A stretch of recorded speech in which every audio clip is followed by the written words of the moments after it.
Now, becoming a parent is a huge wake-up call for most mums and dads, and I do mean wake-up call. In fact, you'll be up most of the night if your baby isn't sleeping in a routine. Well, here to save the day, as she often does, is baby expert and author Jo Tantum. Welcome, Jo. Thank you. Now, babies sleeping like a baby, is that a myth? I think it probably is. I think most parents, when they have a baby, don't actually realise how often they're going to be up in the night, how little sleep they're going to get, and how daunting it is because, of course, babies don't come with manuals. So it's all it's almost like you're expected to know. Is there, you go through your first trimester, second trimester, but then the baby is born. So are there like 12 weeks when you just expect the baby to be in and out of sleep, waking, whatever, and then another 12 weeks where they start to get into routine, or what? Yeah, what usually happens is the first 2 weeks, because baby has, obviously gone through the birth, and you're quite tired as well, baby is very tired. And it's so funny, everyone's saying, oh, my baby's an absolute angel, sleeps all the time, just wakes up, feeds, go back to sleep. That's the first 2 weeks. After that, they seem to wake up.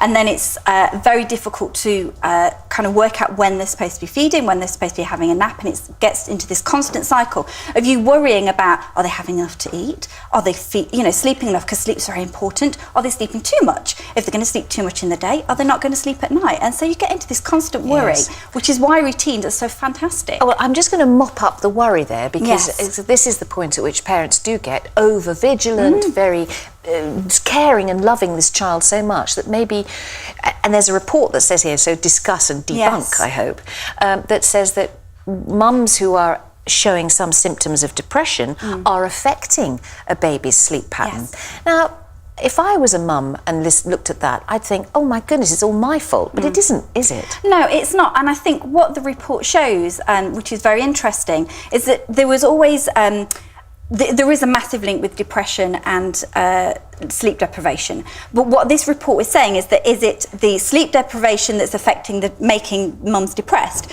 or is it the depression that's making the lack of sleep and the baby? And what they've found out is that babies whose mums are feeling sleep deprived and depressed, they're actually anxious that they're not giving the baby enough love and attention. Every tiny little sound, they're going to help them, feed them, and they're very over anxious.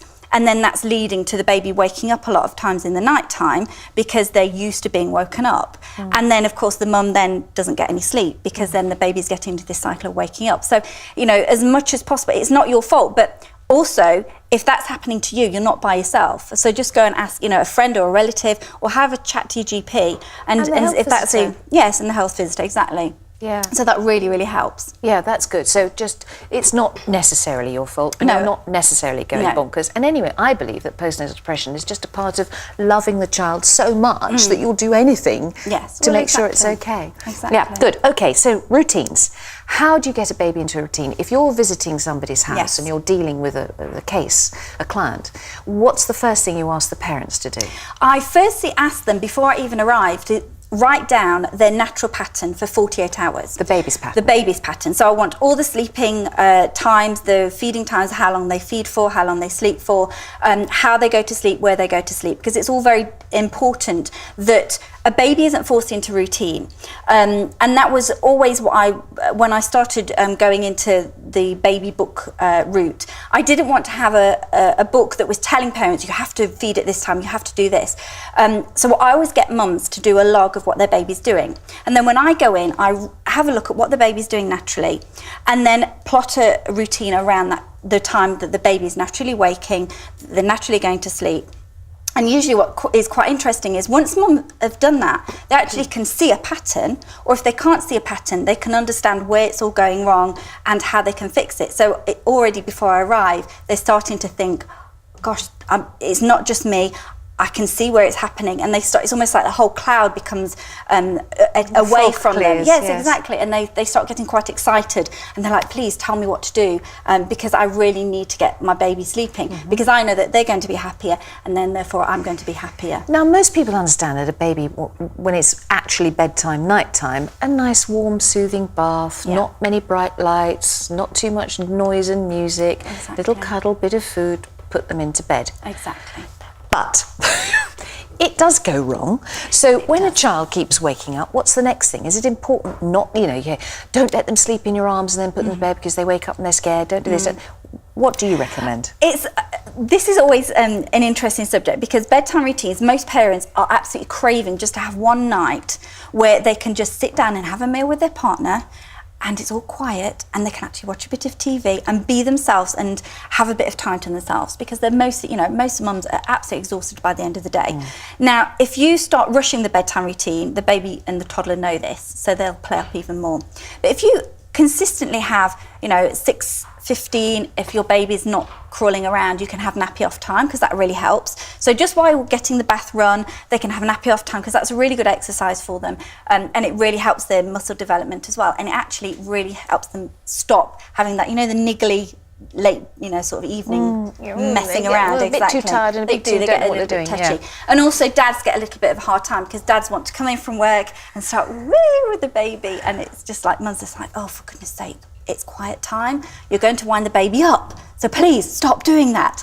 So what I say to all to dads is bath time and nappy off time, loads of messing around, splashing, blowing raspberries on their tummy, snuggling them. But then when you go into their room and you start having a nice massage, putting their pajamas on, quite low lights, it's all nice and calm, because then your baby will start realising, just like we do when we go and we have a bedside light on and we maybe read a bit of our book, and then we snuggle down to sleep. And that's what babies need to know. It doesn't have to be, oh, you've got to do this, this and this. But actually, if you just do it quite gently, and it can be from, when your baby's a few weeks old, it's getting into that rhythm of putting them down at the right time, not that they're overtired, and so they go off to sleep gently. And the holding and going to sleep and feeding on the bottle or the breast at night time, don't worry too much about them falling asleep, because they're going to fall asleep because they're tired as well. So don't start worrying about waking them up and then trying to put them down.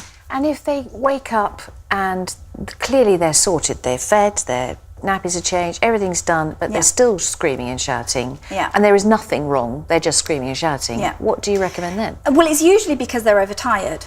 And usually what happens is you then start going in and doing 10 things. So, 1 minute you'll go in and pick them up and give them a cuddle, but then you've got to put them back down again.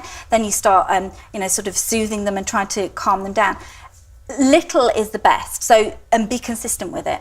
So if you go into a baby who's upset and you've already given them the food, is it because they haven't had enough food?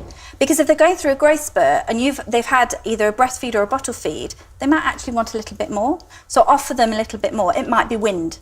So if you've got a baby that's crying and they've obviously got trapped wind, the first thing I would ever do is always pick the baby up and wind them.